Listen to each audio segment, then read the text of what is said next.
Assalamualaikum warahmatullahi wabarakatuh. Hois Pradi, apa kabar? Selamat datang di podcast KPU Kabupaten Bangka, Pacak tahu, Pacak milih. Podcast Pacak KPU Kabupaten Bangka hadir sebagai wadah obrolan santai namun penuh makna yang akan membahas berbagai informasi, edukasi, dan perspektif kepemiluan khususnya di Kabupaten Bangka. Nah, Pradi pemilih, kita tahu bahwa kesuksesan terselenggaranya pemilu ataupun pemilihan tidak hanya ditentukan oleh penyelenggara saja, namun salah satunya adalah tingkat partisipasi pemilih yang menentukan bagaimana jalannya proses demokrasi itu sendiri. Nah, untuk itu di episode pertama kali ini kita akan membahas sebuah tema yang penting sekali, yakni tentang membangun partisipasi pemilih bersama KPU Kabupaten Bangka. Untuk itu pastinya saya tidak sendirian, saya sudah bersama narasumber yang kece, yakni Komisioner KPU Kabupaten Bangka, Bapak Kori Ihsan. Langsung saja kita sapa, selamat datang Pak Kori, apa kabarnya hari ini? Oh, Alhamdulillah. Alhamdulillah baik. Baik. Luar biasa sekali. Nah, Pak Kori, seperti yang saya perkenalkan di awal, Pak Kori ini kan berada di divisi Sosdiklik, Parhubmas, dan SDM. Ya. Boleh bagi tahu nggak nih kepada Spradi pemilih, apa sih tugas divisi Sosdiklik, Parhubmas, dan SDM ini di KPU Kabupaten Bangka? Oke. Spradik pemilih semua. Jadi kalau divisi Sosdiklik, Parhubmas, dan SDM itu di KPU, terutama di KPU Kabupaten Bangka itu adalah divisi yang menaungi khusus untuk sosialisasi, partisipasi pemilih, kemudian SDM dalam proses rekrutmen SDM, baik itu badan ad hoc sampai pada tingkat yang di PPS, KPPS. Kemudian kalau tugas yang mungkin secara rutin ketika kita ada pemilihan itu adalah untuk kami divisi sosialisasi itu melakukan sosialisasi. Jadi memberikan pemahaman, edukasi kepada sahabat pemilih, Sepradik pemilih itu untuk memberikan pemahaman pentingnya untuk memilih, kemudian melakukan sosialisasi di berbagai segmen, itu yang tentunya yang kami harus lakukan.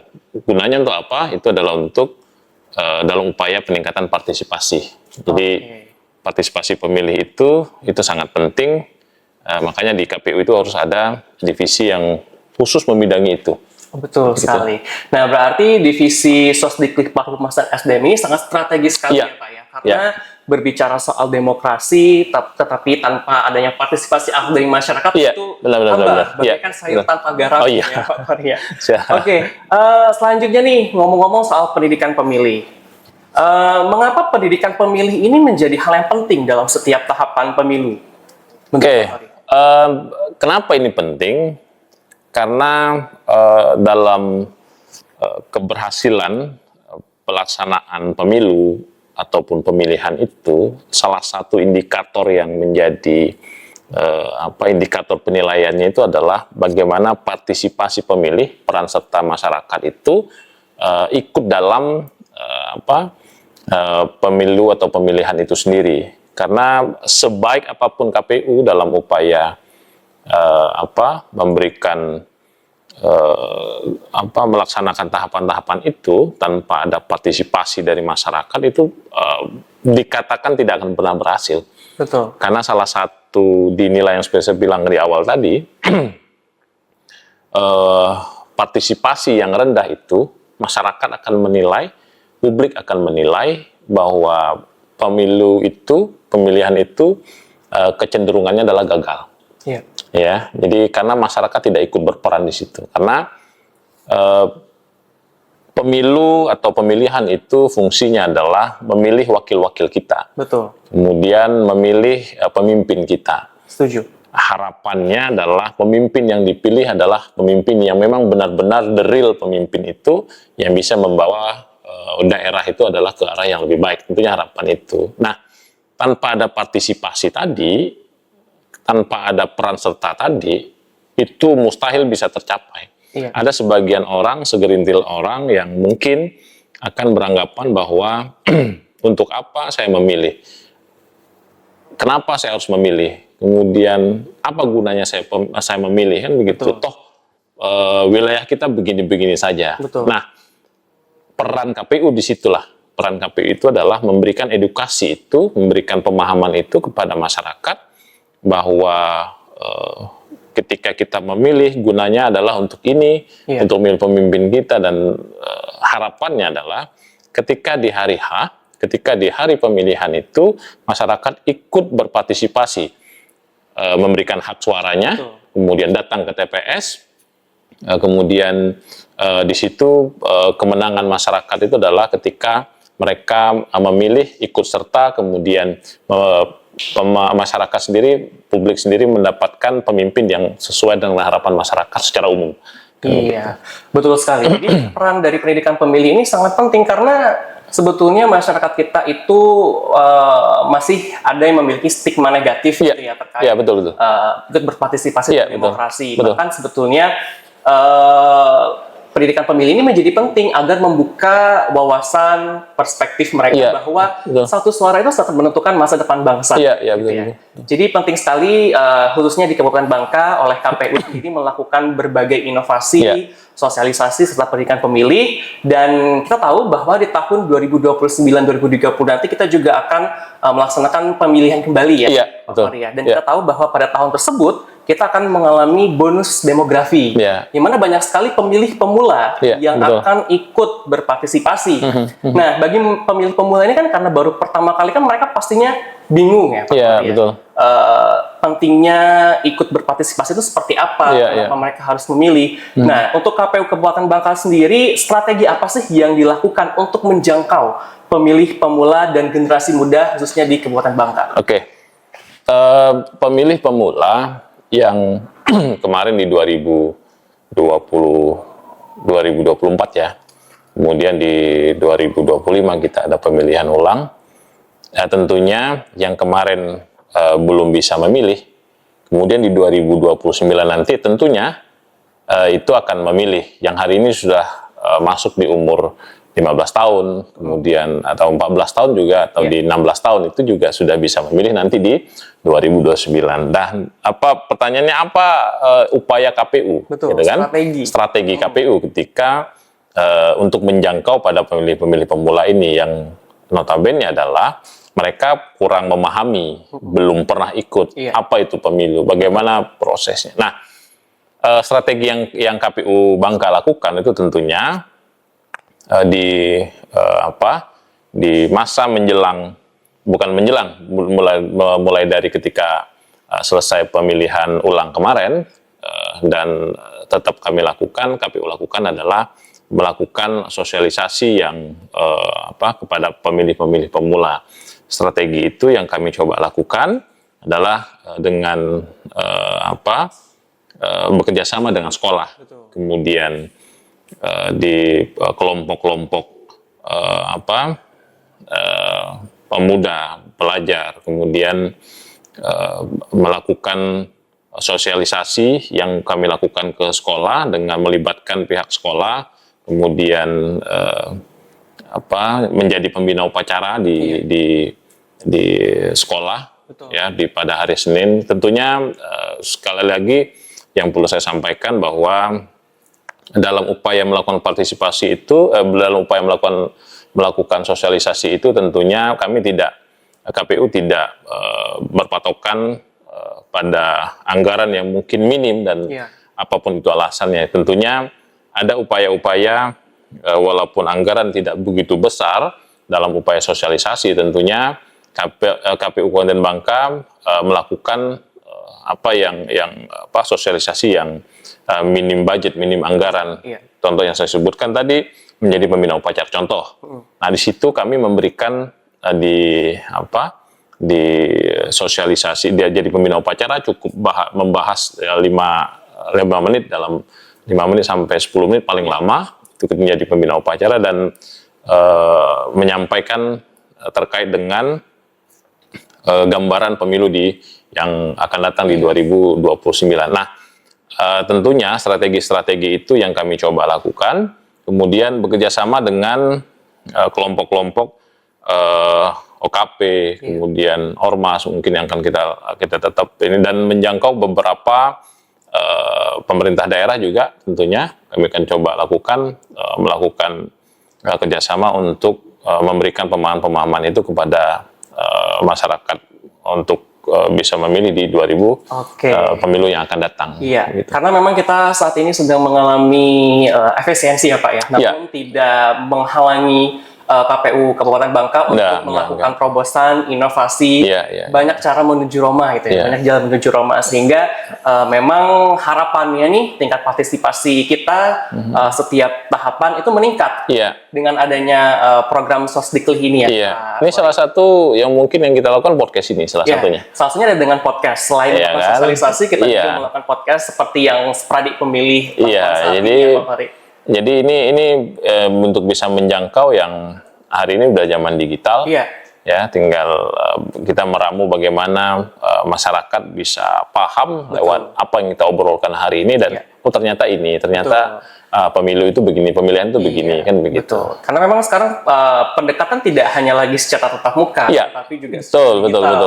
adalah dengan podcast ini. Digital sangat efektif sebenarnya. Karena setiap masyarakat kita itu sudah menggenggam gawainya masing-masing. Benar. Kayaknya hampir setiap hari mereka selalu membuka gawainya untuk mendapatkan informasi. Nah, jadi buat Spradik pemilih jangan lupa untuk ikuti selalu berbagai sosial media KPU Kabupaten Bangka agar tidak ketinggalan informasi-informasi seputar kepemiluan Pak Khori, khususnya di KPU Kabupaten Bangka. Nah, tadi Pak Khori sempat berbicara soal pemilihan ulang tahun 2025. Boleh nggak sih cerita sedikit kenapa Kabupaten Bangka mengalami pemilihan ulang dan bagaimana tingkat partisipasinya pada tahun lalu? Boleh ceritakan sedikit Pak Khori?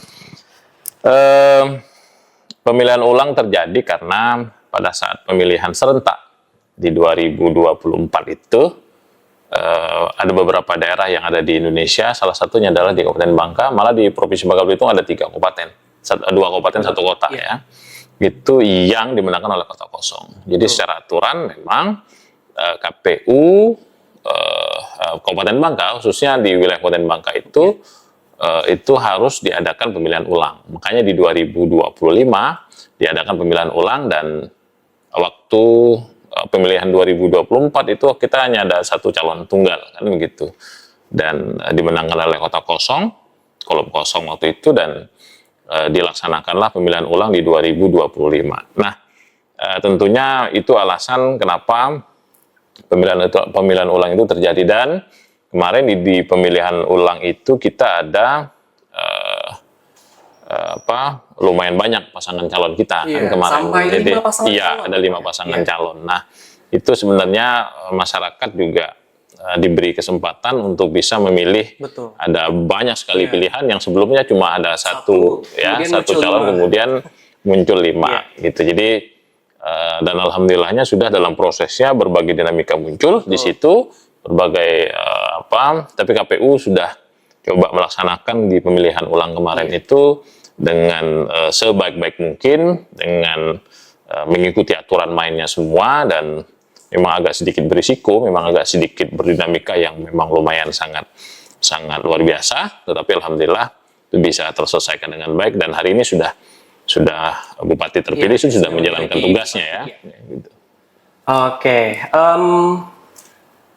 Begitu tadi, terkait dengan tingkat partisipasi tahun lalu bagaimana Pak pemilihan ulang? Apakah kita seberapa besar tingkat partisipasi masyarakat dalam pemilihan ulang kemarin? Nah ini menjadi hal yang agak PR mungkin ya? Iya, mungkin bisa dibahas dikatakan begitu. Ini menjadi PR KPU Kabupaten Bangka ketika di pemilihan ulang kemarin ya di 2025 kemarin itu partisipasi kita tuh hanya 52 kalau nggak salah ya, 52, sekian persen kan begitu. Nah ini yang kami agak kaget juga sebenarnya, dengan target itu sekitar 80-an persen, tetapi hanya mencapai di 52%. Dan sebenarnya masyarakat punya banyak pilihan, ya. Sebenarnya masyarakat punya banyak pilihan. Waktu di 2024 pemilihan serentak itu juga 50 berapa kemarin 54 ya. Kalau Ya. dibandingkan 2024 ke 2025, apakah mengalami peningkatan, Pak? Iya, ada peningkatan ya, tapi nggak cukup. Nggak begitu Iya, nggak signifikan peningkatan itu. Jadi ketika satu pasangan calon partisipasinya cuma 50-an%, kemudian di 2025 juga sama kan 50% kan begitu. Jadi sedikit gitu ya. iya, ini yang bikin kita agak tersentak ya. Ketika partisipasi hanya segitu, dan itu terjadi di beberapa wilayah, hampir semua ya, di wilayah bubble. Iya. Hampir semua itu wilayah bubble yang kabupaten kotanya yang melakukan pemilihan ulang, partisipasinya cuma gitu. Jadi Sehingga ini menjadi tantangan juga ya bagi Iya. KPU sendiri untuk bagaimana cara meningkatkan partisipasi pemilih, karena kita juga berupaya melakukan sosialisasi. Tadi juga Pak Polri sempat menyebutkan berkolaborasi dengan sekolah, kampus, Iya, maupun komunitas. betul. Pak Polri, seberapa penting kolaborasi dengan sekolah, kampus, dan komunitas ini? Harapannya bagaimana? itu penting sebenarnya, karena banyak orang berpikir bahwa yang bertanggung jawab atas pelaksanaan pemilu itu adalah, atau pemilihan itu adalah KPU dan Bawaslu. Ya. Orang pasti berpikir begitu, dan masyarakat berpikir hanya dua lembaga ini yang bertanggung jawab. Oh iya, secara kelembagaan iya, karena undang-undang mengatur itu, ya kan. Secara undang-undang memang yang melaksanakan tahapan itu, proses tahapan itu adalah KPU, dan yang mengawasinya adalah Bawaslu.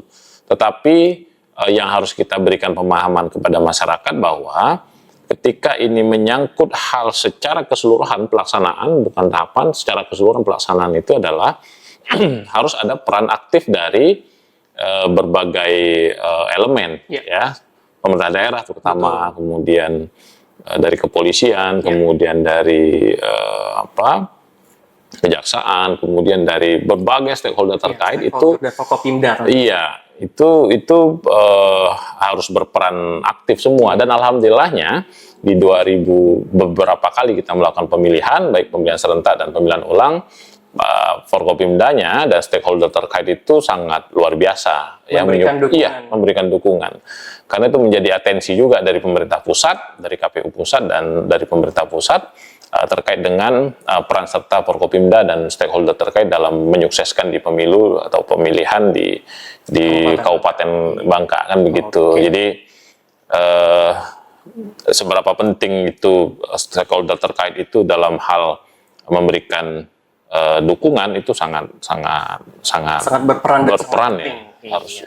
Betul sekali, karena KPU Kabupaten Bangka ini dalam proses penyelenggaraan pemilu dan pemilihan tidak bisa berdiri sendiri ya Pak. Tidak bisa. Kita juga butuh stakeholder tadi, Forkopimda, dan kita juga perlu mengedukasi masyarakat kita agar semakin sadar, paham, dan peduli. Betul. Karena ini terkait dengan masa depan bangsa. Bagaimana masyarakat kita dapat memilih dengan cerdas dan juga mewujudkan pemilih atau partisipasi masyarakat yang berkualitas. Betul, ini dilakukan di tingkat kabupaten, kemudian di tingkat kecamatan, PPK dengan pemerintah kecamatan, kemudian di PPS dengan pemerintah desa, kan begitu. Karena memang KPU ini juga memiliki badan ad hoc-nya sendiri ya, Pak Polri. Iya, betul. Jadi dari tingkat kabupaten sampai ke tingkat kecamatan, desa, kelurahan, kita semuanya bergerak mulai dari tingkat paling atas hingga paling bawah dengan tujuan agar semua lapisan masyarakat ini dapat teredukasi dan tersampaikan informasi terkait proses pemilu ataupun pemilihan sendiri.